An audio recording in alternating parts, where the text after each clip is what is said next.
बात भगवान राम के जन्म से पहले की है, जब भील आदिवासी कबीले के मुखिया अज के घर बेटी पैदा हुई थी।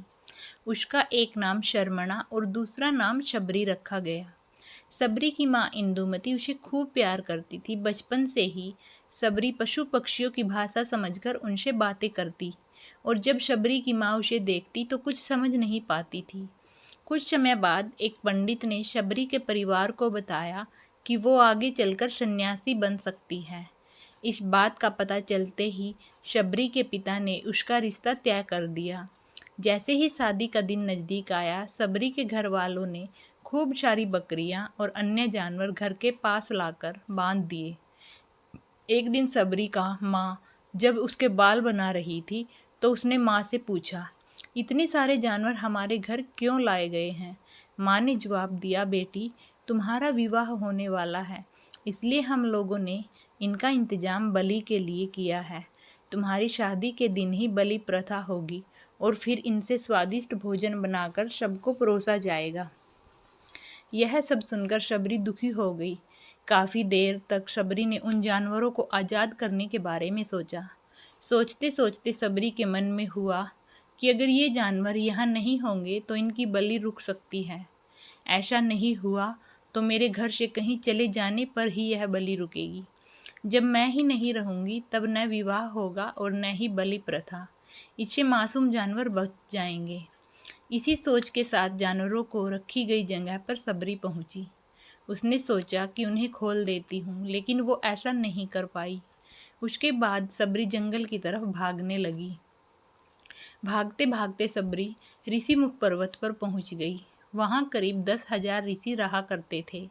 सबरी को लगा कि वो भी इसी जंगल में किसी तरह ऋषि मुनियों की सेवा करके अपना जीवन जी लेगी। वो चुपचाप उसी जंगल में एक हिस्से में किसी तरह से रहने लगी। सबरी रोजाना ऋषि मुनियों की झोपड़ी के आगे झाड़ू लगाती और हवन के लिए लकड़ियां लाकर रख देती। ऋषि मुनियों को समझ नहीं आ रहा था कि जंगल में उनके काम अपने आप कैसे हो रहे हैं। एक दिन सबरी को किसी ऋषि ने देख लिया। उसे देखते ही उसका परिचय पूछा। जैसे ही सबरी ने बताया कि वो भील आदिवासी परिवार से संबंध रखती है तो उसे ऋषि ने खूब डांट लगाई। सबरी को इस बात का बिल्कुल भी पता नहीं था कि उसकी जाति छोटी है और उसे ऋषियों द्वारा जाति की वजह अपमान सहना करना पड़ेगा। इतना सब होने के बाद भी सबरी हर ऋषि मुनि के दरवाजे पहुंचती और उनके आंगन में झाड़ू लगाकर उनसे गुरु दीक्षा लेने के लिए कहती। हर कोई शबरी को उसकी जाति की वजह से अपने आश्रम से भगा देता था। ऐसा होते होते काफ़ी समय बीत गया। उसके बाद सबरी मतंग ऋषि की कुटिया में पहुंची। वहां पहुंचकर मतंग ऋषि को शबरी ने बताया कि वो उनसे गुरु दीक्षा लेना चाहती है। उन्होंने खुशी खुशी उसे अपने गुरुकुल में रहने दिया और भगवान से जुड़ा ज्ञान देते रहे। शबरी ने भी अपने गुरु मतंग ऋषि की सेवा करने में कोई कसर नहीं छोड़ी। वो गुरुकुल के भी सारे काम करती थी। सबरी से खुश होकर मतंग ऋषि ने उसे बेटी मान लिया था। समय के साथ मतंग ऋषि का शरीर बूढ़ा हो गया। उन्होंने एक दिन सबरी को अपने पास बुलाया और कहा, बेटी, मैं अपना देह त्यागना चाह रहा हूँ। बहुत साल हो गए शरीर में रहते रहते। सबरी ने दुखी मन से कहा, आपके ही सहारे मैं इस जंगल में रह पाई हूँ। आप ही चले जाएंगे तो मैं जीकर क्या करूँगी? आप अपने संग मुझे भी ले जाइए, मैं भी देह त्याग दूंगी। मतंग ऋषि ने जवाब दिया, बेटी, तुम्हें चिंता करने की ज़रूरत नहीं है। राम तुम्हारी चिंता करेंगे और ध्यान भी रखेंगे। सबरी ने राम का नाम सुनने के बाद पूछा, वो कौन है और उन्हें मैं किस तरह ढूंढूंगी? मतंग ऋषि ने बताया, राम कोई और नहीं भगवान है। वो तुम्हें सारे अच्छे कर्मों का फल देंगे। तुम्हें उन्हें ढूंढने की ज़रूरत नहीं है। वो एक दिन खुद तुम्हें खोजते हुए इस कुटिया में आएंगे और तुम्हें उनके हाथों ही मोक्ष मिलेगा। तब तक तुम इसी आश्रम में रहो। इतना कहते ही मतंग ऋषि ने अपना शरीर त्याग दिया। सबरी के मन में मतंग ऋषि के जाने के बाद से एक ही बात थी कि भगवान राम स्वयं मुझसे मिलने आएंगे। वो रोज़ भगवान राम से मिलने के लिए बाग से अच्छे अच्छे फूल लाकर पूरा आश्रम सजाती और भगवान के लिए बेर तोड़कर लाती। भगवान के लिए बेर चुनते हुए शबरी उन्हें चख लेती ताकि भगवान वो सिर्फ मीठे बेर ही दे। रोजाना शबरी इसी तरह भगवान के दर्शन के लिए आश में फूल और बेर इकट्ठा करती रहती। इसी तरह इंतजार में कई साल बीत गए। शबरी का शरीर एकदम वृद्ध हो गया। एक दिन आश्रम के पास के ही तालाब में शबरी पानी लेने के लिए गई। तभी पास के ही एक ऋषि ने उसे अछूत कहते हुए वहां से भागने के लिए कहा और एक पत्थर मार दिया। वो पत्थर जब शबरी को लगा तो उसे चोट लगी और खून बहने लगा। बहते हुए खून की एक बूंद उसी तालाब के पानी में गिर गई। तभी पूरा तालाब का पानी खून में बदल गया। ये सब होता देखकर ऋषि ने शबरी को ही डांटा और कहा कि पापिन, तुम्हारी वजह से पूरा पानी खराब हो गया। रोज ऋषि उस पानी को साफ करने के लिए अपनी कई तरह की विद्याओं का इस्तेमाल करते। कई सारे जतन करने के बाद भी कुछ नहीं हुआ। फिर उन्होंने गंगा जैसी कई पवित्र नदियों का जल भी उस तालाब में डाला। फिर भी तालाब का पानी साफ नहीं हो पाया और वो खून जैसा ही रहा। कई सालों तक तालाब के पानी को साफ करने की कोशिश करने के बाद भी कुछ काम नहीं आया तो ऋषि ने थककर सब कुछ छोड़ दिया।